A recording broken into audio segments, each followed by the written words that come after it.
nó xôm đạpនៅការអាននិងបញ្ចូលអំពីខ្លឹមសារនៃសភៅបទពិចារណាដែលរៀបរៀងដោយលោកគ្រូអគិនបុត្រសវង្សដូចតទៅសភៅបទពិចារណាខ្លឹមសារទី1ការខឹងក្រោធរមែងចាប់ផ្ដើមពីសេចក្តីល្ងងខ្លៅហើយត្រូវបញ្ចប់ដោយការខូចចិត្តក្តៅក្រហាយស្ដាយក្រោយនៅក្នុងខ្លឹមសារនេះគឺលោកគ្រូចង់បញ្ចូលអំពីផលវិបាកនៃការខឹងក្រោធហ្នឹងគឺធ្វើឲ្យយើងក្តៅក្រហាយខ្លួនឯងដូច្នោះចង់ឲ្យយើងចង់បាននូវសេចក្តីសុខខាងក្នុងគឺថាយើងត្រូវតែលះបង់នូវសេចក្តីក្រោធខឹងនឹងចេញបុគ្គលដែលមានការខឹងក្រោធជាប្រចាំថ្ងៃដែលមិនបានអប់រំចិត្តមិនបានគ្រប់គ្រងចិត្តឲ្យបានល្អទេហ្នឹងគឺងាយនៅក្នុងការឆេវឆាវទទួលនៅអារម្មណ៍ក្តៅក្រហាយខាងក្នុងហ្នឹងហើយអាចបង្កទៅជាអំពើហិង្សាផ្សេងៗហ្នឹងអញ្ចឹងបានលោកសម្ដែងថាការខឹងក្រោធហ្នឹងគឺប្រៀបបានដូចជាចេញមកអំពីភាពងងខ្លៅរបស់យើងអញ្ចឹងបានបកគោខ្លះដោយសារតែការខឹងក្រោធមកមួយប្រាមួយភ្លេតខ្លីហ្នឹងធ្វើឲ្យបាត់បង់នៅអនាគតខាតបង់នៅទ្រព្យសម្បត្តិជាច្រើនដែលកើតចេញអំពីការខឹងក្រោធហ្នឹងទី2គុណធម៌នៅក្នុងឧបនិស្ស័យដែលល្អនៅក្នុងសេចក្តីនេះលោកចង់បញ្ជាក់អំពីគុណធម៌ដែលយើងមានប្រចាំថ្ងៃនេះគឺកើតចេញមកអំពីឧបនិស្ស័យហ្នឹងគឺសំដៅទៅដល់ការសន្សំជាប្រចាំថ្ងៃរឿយមានន័យថាការធ្វើអំពើល្អជារឿយប្រចាំថ្ងៃនឹងហើយទាំងអស់នេះគឺបណ្ដោះនៅសេចក្តីល្អហ្នឹងបានបង្កើតនៅគុណធម៌អញ្ចឹងគុណធម៌ហ្នឹងមានន័យថាកើតចេញមកអំពីឧបនិស្ស័យដែលល្អទាំងធ្វើប្រចាំថ្ងៃដែលយើងធ្វើសេចក្តីល្អប្រចាំថ្ងៃហ្នឹងទៅបានបង្ហាញបញ្ជាក់ថាយើងហ្នឹងគឺជាបុគ្គលដែលមានគុណធម៌ហ្នឹងគឺសម្ដៅទៅដល់សកម្មភាពដែលល្អដែលយើងធ្វើប្រចាំថ្ងៃនឹងឯង3អ្នកដែលស្ថិតនៅក្នុងការអប់រំត្រូវស្ដាប់ឲ្យច្រើនជានិយាយហើយដូចជាត្រជាក់ពីរមាត់មួយដូច្នោះដែរខ្លឹមសារនេះគឺចង់និយាយសម្ដៅទៅដល់មនុស្សយើងដែលស្ថិតនៅក្នុងការអប់រំនឹងគឺថាកុំឲ្យនិយាយនឹងច្រើនជាងស្ដាប់ណាសូមឲ្យស្ដាប់ឲ្យបានច្រើនឲ្យដូចជាត្រជាក់ពីរមាត់មួយហ្នឹងអញ្ចឹងយើងមានមាត់តែមួយទេអញ្ចឹងកុំសូវមាត់ច្រើនតែយើងត្រូវអនុវត្តស្ដាប់នឹងឲ្យបានច្រើនជាងការនិយាយហ្នឹងដោយសារការស្ដាប់ការអានអីជាដើមសិក្សាស្វែងយល់ឲ្យបានច្រើនជាងអ្វីដែលយើងនិយាយអួតអាងអញ្ចឹងបាននៃមួយទៀតគឺលោកចង់សំដៅអ្វីដែលយើងកំពុងសិក្សារៀនសូត្រហ្នឹងគឺថាសូមឲ្យយើងចេះដាក់ខ្លួនសិក្សារៀនសូត្រឲ្យបានច្រើនកុំមានអាស្មេមាននេះគិតថាយើងនឹងចេះគ្រប់គ្រាន់អស់ហើយលះបង់នៅការព្យាយាមលះបង់នៅការខំប្រឹងប្រែងហ្នឹងតែផ្ទុយមកវិញគឺថាសូមស្ដាប់នេះព្រោះការស្ដាប់នេះសំខាន់មែនទែនដើម្បីអាចឲ្យយើងមានបញ្ញាខ្ពង់ខ្ពស់បានហ្នឹងគឺតម្រូវឲ្យយើងចេះស្ដាប់នឹងឯពុទ្ធការស្ដាប់ហ្នឹងជាមធ្យោបាយមួយដែលធ្វើឲ្យយើងមាននៅបញ្ញាខំប្រឹងប្រែងសិក្សានិងសូត្រដឹងបន្ថែមហើយនេះជាខ្លឹមសារជាពិសេសនៅក្នុងវ័យដែលយើងកំពុងតែត្រូវការសិក្សានិងសូត្រហ្នឹង4ផ្្លាត់ជើងនៅល្អជាងផ្្លាត់មាត់ខ្លឹមសារនេះគឺមានអត្ថន័យឲ្យយើងប្រយ័ត្នប្រយែងនៅក្នុងការនិយាយស្ដីការពោលពាក្យប្រស្រ័យតាក់ទងផ្សេងហ្នឹងគឺថាត្រូវប្រយ័ត្នប្រយែងគឺថាមនុស្សយកសម្ដីតម្រៃយកភ្លុកណាខ្មែរចងកងទុកជាពាក្យបដៅនិងនួនខ្លឹមក្នុងរិស័យខ្លឹមក្រៅខ្លឹមនោះសម្ដៅត្រង់ពោលពាក្យពិតអញ្ចឹងការនិយាយស្ដីការពោលពាក្យអ្វីមួយត្រូវមានស្មារតីកុំចេះតែនិយាយទៅហើយនិយាយដោយមិនមានសតិស្មារតីនាំឲ្យខុសទាំងពាក្យពេចន៍កាលណាដែលយើងនិយាយខុសហើយគឺខុសហើយមិនអាចកែប្រែបានទេដូច្នេះហើយបានលោកសម្ដែងថាផ្្លាត់ជើងនៅល្អជាងផ្្លាត់មាត់5ទឹកមុខ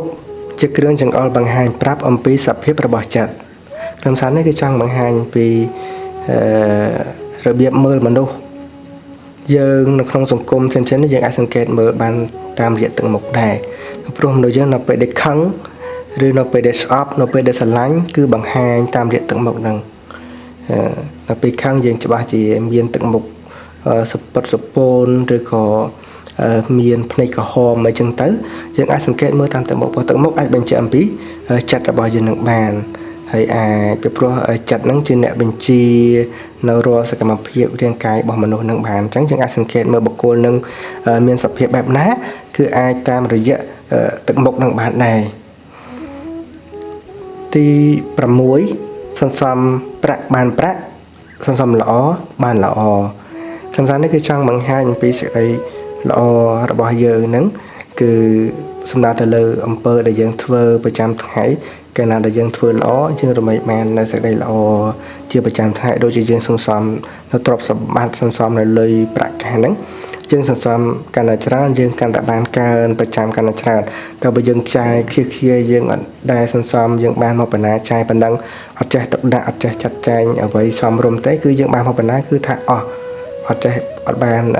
សន្សំទុកដាក់នៅក្នុងពេលបច្ចុប្បន្នឬអនាគតទៅមុខទៀតនឹងបានទេអញ្ចឹងបាន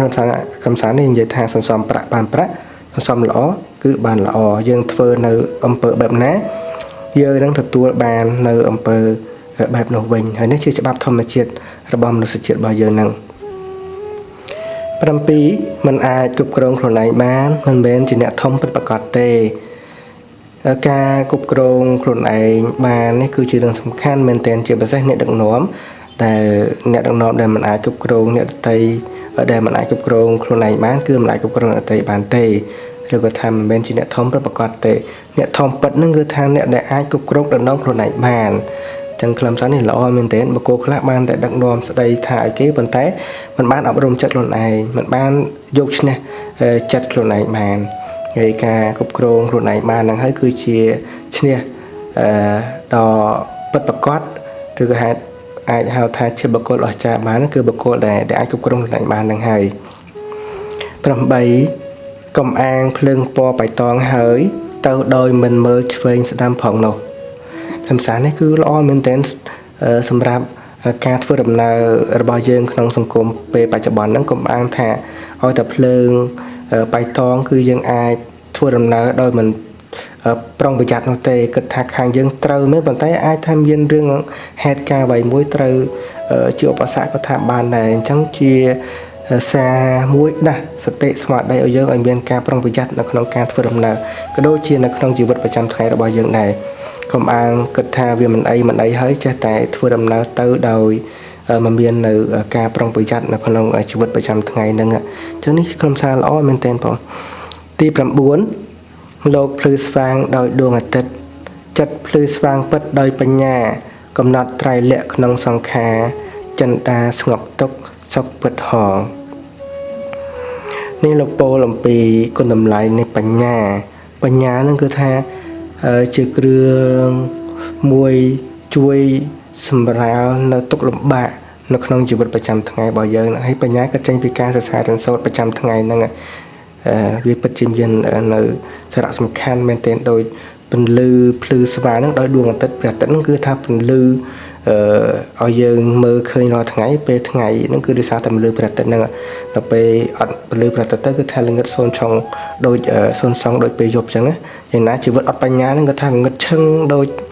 ឆ្នោតដែរដូចជារាត្រីរនួចអត់មាននៅពន្លឺព្រះអាទិត្យហ្នឹងអញ្ចឹងបញ្ញាសំខាន់ណាស់ហើយលោកមួយទៀតលើកំណត់ថាកំណត់ត្រៃលក្ខដោយសង្ខារនេះយើងចង់ដឹងពីជីវិតរស់នៅប្រចាំថ្ងៃយើងសង្កេតមើលត្រៃលក្ខហ្នឹងគេមានគេជីវិតហ្នឹងរូបរាងកាយរបស់យើងហ្នឹងជាទុកជាអនត្តាហ្នឹងណាមានរូបហ្នឹងគេថាតែងតែមានទុកមានសេចក្តីកើតចាស់ឈឺស្លាប់ហ្នឹងជារឿងធម្មជាតិរបស់មនុស្សយើងដែលមានក្នុងពេលប្រចាំនៅក្នុងពេលប្រចាំថ្ងៃនៅក្នុងសង្ខារជីវិតរបស់យើងតែងតែមានហ្នឹងហើយចិត្តស្ងប់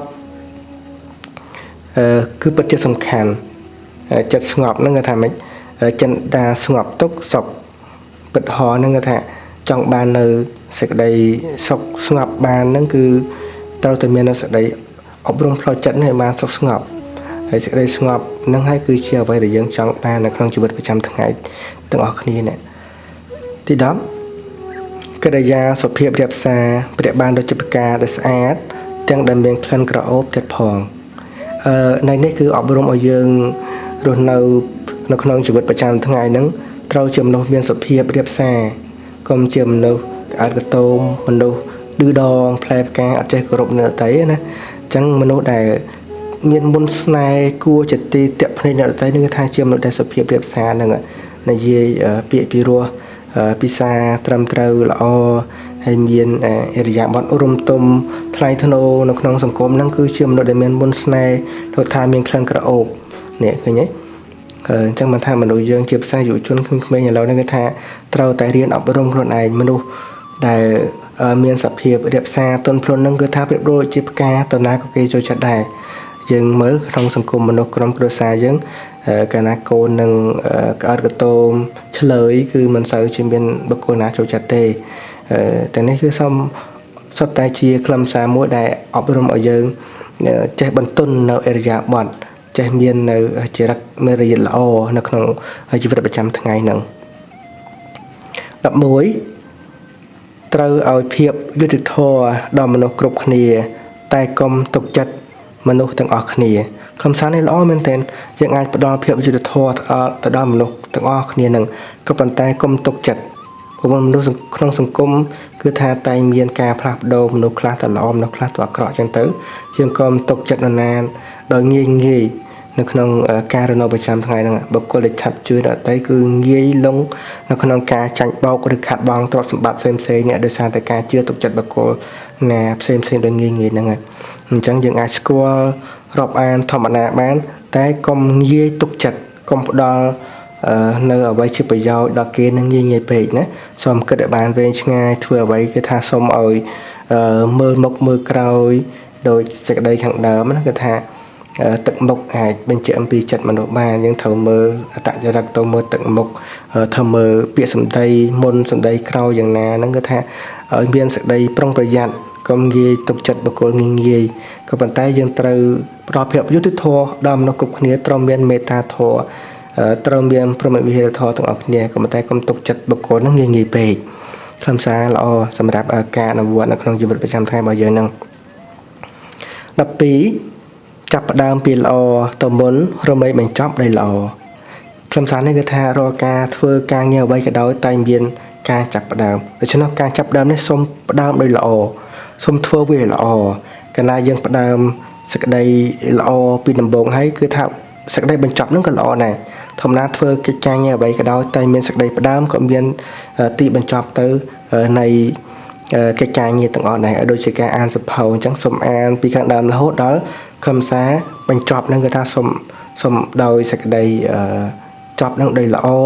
ដោយប្រុងប្រយ័ត្នដោយទទួលបាននូវលទ្ធផលល្អដូចជាកិច្ចការងារដែលយើងធ្វើអញ្ចឹងអ្វីក៏ដោយសុទ្ធតែមានការចាប់ផ្ដើមទើបមាននៅលទ្ធផលបើយើងមិនចាប់ផ្ដើមទេគឺมันបានអាចបង្កើតជាអ្វីជាសកម្មភាពបានទេសេចក្តីផ្ដើមគឺសំខាន់ដូច្នោះសូមធ្វើសេចក្តីផ្ដើមដំបូងនេះគឺថាឲ្យបានល្អការចាប់ផ្ដើមនេះគឺថាសូមឲ្យផ្ដើមដោយល្អ13អ្វីសុទ្ធតែមានការចាប់ផ្ដើមពីដំបូងខ្លឹមសារទី12ទី13នេះគឺថាស្តៀងដូចគ្នានឹងដែលខ្ញុំកណានឲ្យបានពោលហ្នឹង14បើប្រាថ្នាឲ្យដល់កំពូលត្រូវចាប់ផ្ដើមពីក្រោមទៅមុនព្រោះវាសំខាន់ត្រង់គ្រឹះក្រោមនេះខ្លាំងណាស់ខ្លឹមសារនេះគឺស្តៀងគ្នាទេគាត់ថាការចាប់ផ្ដើមនឹងហើយជាហេតុដែលនាំឲ្យយើងបានដល់កំពូលបើយើងអត់ឡើងភ្នំពីខាងក្រោមទេក៏យើងមិនអាចទៅដល់កំពូលភ្នំបានដែរហើយការចាប់ផ្ដើមនេះគឺថាជាគ្រឹះសំខាន់ណាស់នៅក្នុងការងារអ្វីក៏ដោយតែមានការចាប់ផ្ដើមបើយើងអត់ចាប់ផ្ដើមទេគឺលទ្ធផលគឺមិនបានទេពីមួយថ្ងៃទៅមួយថ្ងៃអញ្ចឹងការងារណាដែលយើងមិនទាន់បានធ្វើសូមធ្វើឲ្យហើយសូមចាប់ផ្ដើមធ្វើពីថ្ងៃនេះទៅកុំបង្អង់ពេលវេលាដែលយើងត្រូវធ្វើហ្នឹងពីព្រោះពេលវេលានេះគឺថាមិនចាំយើងទេតែតែមានការផ្លាស់ប្ដូរទៅមុខរហូតអញ្ចឹងទៅ15ការនិយាយដល់អ្នកដទៃក្នុងផ្លូវល្អក៏ដូចជាការនិយាយដល់ខ្លួនឯងក្នុងផ្លូវដែលល្អដែរអញ្ចឹងរៀននិយាយអ្វីគឺថាសូមនិយាយពាក្យណាដែលល្អបើយើងទម្លាប់និយាយពាក្យល្អទៅកាន់អ្នកដទៃក៏ដូចជាយើងនឹងគឺថាអ្នកដទៃនិយាយសេចក្តីល្អមកកាន់យើងដូចគ្នាដែរទាំងទម្លាប់និយាយពាក្យណាដែលល្អពីព្រោះបុគ្គលក្នុងលោកនេះមិនចង់ស្ដាប់នៅពាក្យអាក្រក់គូក្រៀតអំពីខ្លួនយើងទេយ៉ាងណាអ្នកដទៃក៏ដូចគ្នាគេមិនចង់ឮអំពីពាក្យអាក្រក់ដូចគ្នាយើងនិយាយពាក្យល្អក៏ដូចជា ការផ្សាយនៅធម៌មេត្តាពោលពាក្យដែលល្អត្រឹមត្រូវទៅកាន់អ្នកដទៃដែរកុំនិយាយបង្ខូចបង្ខាច់បង្ខូចគេឈ្មោះអ្នកដទៃដើម្បីប៉ះពាល់ប្រយោជន៍អ្នកដទៃហើយដើម្បីប្រយោជន៍ខ្លួនឯងនេះចាំមកគុណល្អគឺថានិយាយពាក្យត្រឹមត្រូវពីរោះហើយមិនប៉ះពាល់ប្រយោជន៍អ្នកដទៃហ្នឹង16អ្នកដែលធ្វើជាចៅហ្វាយនាយលើខ្លួនឯងបានមិនយូរប្រមាណនឹងក្លាយជាចៅហ្វាយនាយលើអ្នកដទៃមានន័យថាយើងចេះអប់រំខ្លួនយើងចេះដឹកនាំខ្លួនឯងបានល្អអនាគតទៅមិនយូរទេនឹងក្លាយជាចៅហ្វាយនាយជាមេដឹកនាំអ្នកដទៃបានចឹងចង់ក្លាយជាមេដឹកនាំអ្នកដទៃគឺត្រូវរៀនដឹកនាំខ្លួនឯងជាមុនសិន17អ្នកដែលឲ្យសេចក្តីគោរពដល់គេរមែងបានទទួលនៅសេចក្តីគោរពពីគេវិញខ្លឹមសារនេះគឺចង់និយាយឲ្យយើងចង់ដាក់ខ្លួនយើងចេះគោរពអ្នកដទៃបែបណាយើងនឹងទទួលបាននៅការគោរពពីអ្នកដទៃនឹងវិញដូច្នោះដែរអញ្ចឹងបើយើងមានអរិយាប័ត្រមួយមិនល្អមិនចេះគោរពអ្នកដទៃមិនចេះគោរពចាស់ទុំទេអញ្ចឹងគេក៏មិនគោរពយើងដែរដូចយើងជាកូនកាលណាយើងអាចបានគោរពគុណលោកគ្រូអ្នកគ្រូឬអាចបានគោរពគុណឪពុកម្ដាយអញ្ចឹងកូនយើងក្រោយៗមកក៏គោរពតាមយើងដែរអញ្ចឹងយើងបង្ហាញនៅទង្វើបែបណាយើងនឹងទទួលបានលទ្ធផលបែបនោះវិញនេះជាច្បាប់ធម្មជាតិជាច្បាប់កម្មផលដែលយើងត្រូវអនុវត្តនៅក្នុងជីវិតប្រចាំថ្ងៃនឹងហើយ18គេអាចសង្ស័យក្នុងអ្វីដែលយើងនិយាយតែគេជឿយើងក្នុងអ្វីដែលយើងធ្វើអ្វីដែលយើងនិយាយគេអាចសង្ស័យថាយើងជាបុគ្គលបែបណាបានក៏ប៉ុន្តែនៅពេលដែលយើងចាញ់ជាសកម្មភាពគេនឹងជឿយើងណានៅអ្វីដែលយើងធ្វើហ្នឹងគេនឹងជឿជាក់នៅអ្វីដែលចាញ់ជាសកម្មភាពដែលយើងបានធ្វើហ្នឹងគេហៅថាមនុស្សយើងនិយាយនៅណាក៏អាចនិយាយបានដែរក៏ប៉ុន្តែជាស្ដែងទង្វើតែគេអាចធ្វើបានដូចអ្វីដែលគេនិយាយបានអត់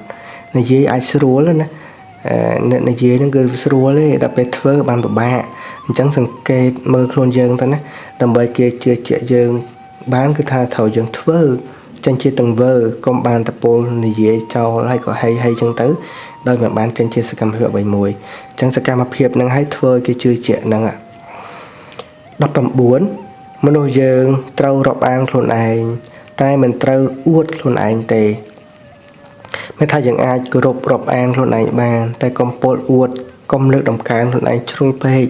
កុំពោលអួតអ្វីដែលមិនមែនជាសក្តីពិតអ្វីដែលយើងមិនមានកុំពោលអួតតែយើងអាចស្រឡាញ់ខ្លួនឯងបានព្រោះអត់មានបុគ្គលណាដែលអាចស្រឡាញ់គួរស្រឡាញ់ជាងខ្លួនយើងក្រៅពីខ្លួនយើងនោះទេក៏ប៉ុន្តែកុំដល់ថ្នាក់យើងពោលអួតខ្លួនឯងអញ្ចឹងអ្វីក៏ដោយកាលណាយើងអួតទៅកាន់តែបាត់តម្លៃខ្លួនឯងនឹងទី20អ្នកដតីមិនអាចធ្វើឲ្យសេចក្តីល្អមកយើងព្រោះមកពីគាត់អត់មានសេចក្តីល្អនោះឯងអញ្ចឹងសេចក្តីល្អបើយើងចង់ឲ្យអ្នកដតីនឹងធ្វើដាក់ឲ្យយើងនឹងគឺថាបែបណាបានបើគាត់នឹងមិនអាចធ្វើសេចក្តីល្អឲ្យខ្លួនឯងបានផងហ្នឹងអញ្ចឹងមកដូចខ្លឹមសារនេះនិយាយថាអ្នកដតីមិនអាចឲ្យសេចក្តីល្អមកយើងបានក៏ព្រោះតែគាត់នឹងគឺថាអត់មានសេចក្តីល្អដូចយើងចង់បានលុយពីបុគ្គលកហ្នឹងបើបុគ្គលកអត់មានលុយផងគាត់ធ្វើម៉េចអាចឲ្យលុយមកយើងបានមែនទេដូចយើងអត់មានថវិកាឲ្យគេឲ្យអ្នកសំទានផងយើងអ្នកសំទានធ្វើម៉េចអាចទទួលលុយពីយើងបានមែនទេអញ្ចឹងបុគ្គលដែលអាចធ្វើសេចក្តីល្អឲ្យយើងបានហ្នឹងគឺថាមិនថាមកពីបុគ្គលហ្នឹងអត់មានសេចក្តីល្អក្នុងខ្លួនហ្នឹងកាលណាបុគ្គលអត់មានមេត្តាធម៌អញ្ចឹងបុគ្គលហ្នឹងគឺមិនមានមេត្តាធម៌ឲ្យយើងបានទេនេះជាសេចក្តីខ្លឹមសារត្រង់តែម្ដងទី21បើសម្លឹងមើលអ្នកដទៃក្នុងរឿងល្អរមែងឃើញនៅផ្កាកុលាបតែបើសម្លឹងមើលក្នុងរឿងអាក្រក់រមែងឃើញបន្លាមនុស្សគ្រប់រូបទាំងអស់តែមានសេចក្តីល្អតែមានចំណុចល្អរៀងៗខ្លួនហ្នឹងអញ្ចឹងយើងបើយើងមើលសេចក្តីល្អរបស់គេយើងនឹងឃើញនៅសេចក្តីល្អហើយតែបើយើងមើលនៅទង្វើអាក្រក់របស់គេទេគឺយើងនឹងមើលឃើញនៅទង្វើអាក្រក់ហ្នឹងសម័យទំនាក់ទំនងស្នេហាយ៉ាងណាក៏ដោយបើយើងមើលតែចំណុចអាក្រក់គឺយើងនឹងឃើញអាក្រក់ហើយបើយើងមើលចំណុចល្អយើងនឹងឃើញល្អដូចជាផ្កាកុលាបចឹងណាបើយើងមើល ផ្នែកល្អនៃផ្កាគឺយើងនឹងឃើញផ្កាតែបើយើងមើលចំណុចអាក្រក់យើងនឹងឃើញនៅបន្លាគឺជាចំណុចអាក្រក់របស់ផ្កាហ្នឹងហើយទាំងនេះជាខ្លឹមសារដែលអប់រំល្អមែនទែននៅក្នុងជីវិតប្រចាំថ្ងៃរបស់យើងដែលយើងក៏បីអនុវត្តឲ្យយកទ្រឹស្ដីទាំងអស់នេះទៅប្រើប្រាស់នៅក្នុងជីវិតប្រចាំថ្ងៃធ្វើឲ្យជីវិតយើងកាន់តែមាននៅទស្សនវិស័យច្បាស់លាស់វែងឆ្ងាយអាចជាវិធីសាស្ត្រមួយកសាងនៅកម្លាំងចិត្តអប់រំផ្លូវចិត្តរបស់យើងនឹងទៅរកសុខសាន្តសុភមង្គលនៅក្នុងជីវិតប្រចាំថ្ងៃណាសូមអនុមោទនា